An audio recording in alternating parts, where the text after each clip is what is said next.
put your hands together. Make a lot of noise for Harris and Tweed.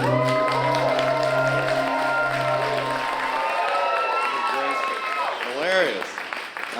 Good to be here. Thanks for coming out to a stand-up show. I know, like, I don't want to bomb.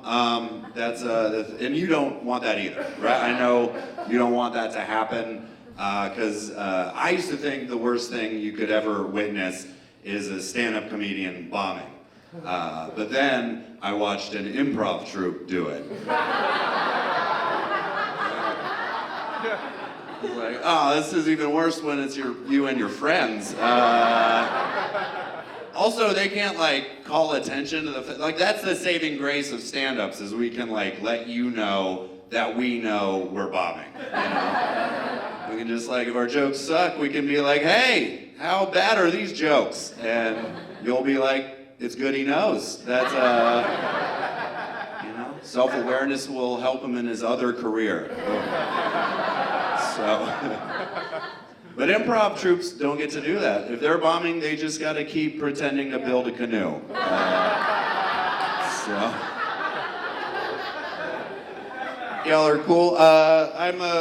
Me and my girlfriend are talking about having kids soon. We don't know what kind of parents we're gonna be. We just know what kinds we're not gonna be. And those are the ones that bring babies to bars. That sounds like you. I'm not saying what you're doing is a bad thing, but it is a weird thing, you know, because we're trying to, you know, drink and have a good time and party, and you brought your baby. And I'm not saying because you brought your baby that makes you a bad person. I'm just saying that means the rest of us are going to do cocaine off that baby. So you should just know, you know, baby in your home, that's your baby. Baby at a party, that's a party baby. Gotta treat that thing like a goddamn coffee table. Y'all are very. I'm just kidding. That was a joke. I'm gonna be performing a string of them. Yeah, more of a Molly off a toddler type of dude. My girlfriend doesn't like cocaine, but is okay with Molly, and so she's fine if I go out and do Molly, but not cocaine, and that's the opposite of what she should feel. She's just like, go on, just be safe doing that thing that drug that makes you horny for everyone, but don't you dare do that drug that makes you enthusiastic about capitalism.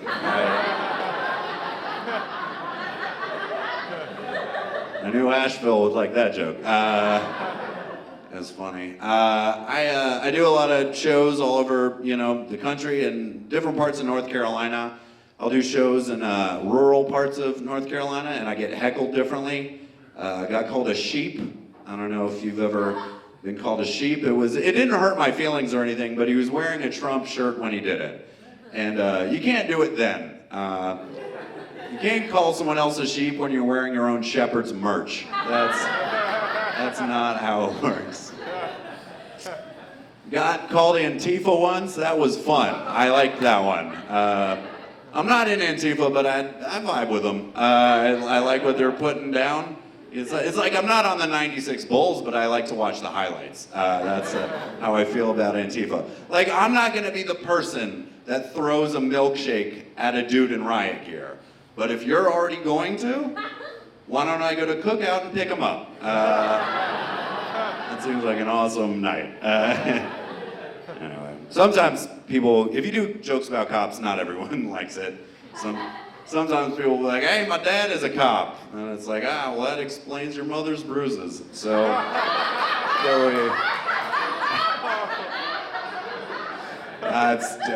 that hurt. I know that joke, and some people don't like that joke, but it's not a joke about domestic violence. It's a joke about statistics. So that's what's up. It's basketball season right now, which is like that's my favorite sport. I love watching basketball. It's my favorite thing. I can't play it like I used to. Like when I was young, I might hurt my ankle because I get like fouled really hard. Now I just hurt my ankle walking to the court. It's a different age. I love how many basketball players there are from North Carolina. Like obviously Michael Jordan is from North Carolina, the greatest player of all time. I like the folklore around Michael Jordan too, because the whole thing about him was he couldn't get past the Detroit Pistons in the 80s. And it's because they used this defense called the Jordan rules. And it was this very nuanced, well thought out defense where whenever Michael Jordan would try to score, they would punch him in the face. This is real. That's how good Michael Jordan was at basketball. Other teams were like, defense doesn't work. You should try assault. That should work a lot better. Y'all are very fun. I like doing stand-up because there's all you get to see a lot of other comics. I've realized because now I'm in my 30s, I'm not like a young comedian anymore because I'll do shows with like young comedians. I did a show with this dude. He was 22 years old. And I was just watching him up there, and I was like, oh, this guy is doing like young guy comedy. Like I don't relate to some of these jokes. Like he had a joke about how gross it was to have sex with his girlfriend when she's on her period. And every man in this room can agree that is a complaint for children. Period sex is dope. All right, it's great, it's awesome.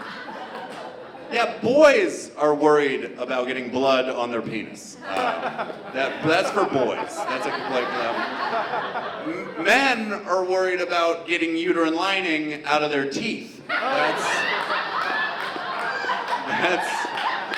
where we're at. You never know. I mean, sometimes you think you're eating jelly, turns out it's jam. You ever go to a diner and get a hair in your oatmeal? Doesn't have to ruin your day, Go out there and have a great day.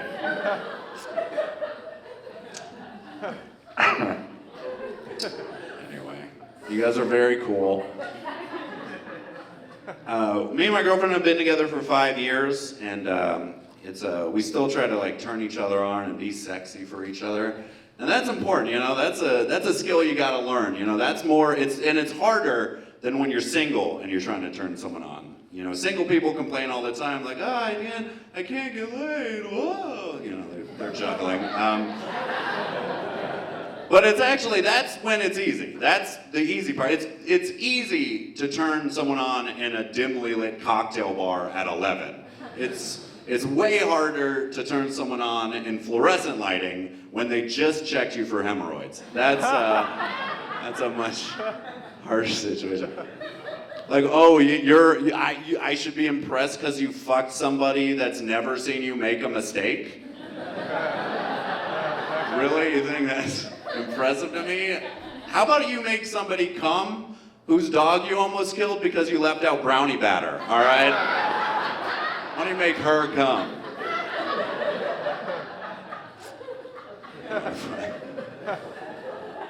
Anyway. I hate when comedians complain that people are trying to cancel them. It's very annoying. They're like, hey, it's like you can't even do comedy from 1993 anymore. It's like, shut the fuck up. I don't believe it's even a thing. I don't believe it. Like every comedian I've ever seen get canceled, nothing happened. What happens is they do something or say something shitty, and then Twitter is mad for a week, and then they have more gigs in Florida. That's really all that happens. It's weird who does and doesn't get canceled. Like, I thought Mark Wahlberg would get canceled by now. Not because I think he's a bad guy, just because he says dumb shit. And that's what happens. I don't know if you remember this, but a few years ago, Mark Wahlberg was being interviewed by the New York Times, and he said he was supposed to be on one of the planes that hit the Twin Towers during 9/11. And he said that had he made it to his flight, he could have stopped 9/11. Which, there's some holes in that argument. First of all, Mark, there were 2 planes. I don't know, is Donnie on the other one? Is that? But I also liked it. I thought it was great because, a lot of actors and celebrities want to look like good people and philanthropists and stuff. But Mark Wahlberg is the first celebrity to come out and take full responsibility for 9/11. Al-Qaeda, you're off the hook. This was the Funky Bunch. We're good. Anyway, This is a fun night. I keep thinking I'm about to get lit. Am I? Nice, all right, Katie, you lit me, nice. I'm gonna get out of here in a second, but again, my name is Harrison Tweed, and I know a lot of comics want you to follow them on Instagram and Twitter and TikTok and all that stuff, but I'm not like those. I wanna be my own voice as a comedian. I wanna blow up on Cash App. So follow me there. Thank you guys so much. Give it up for Katie.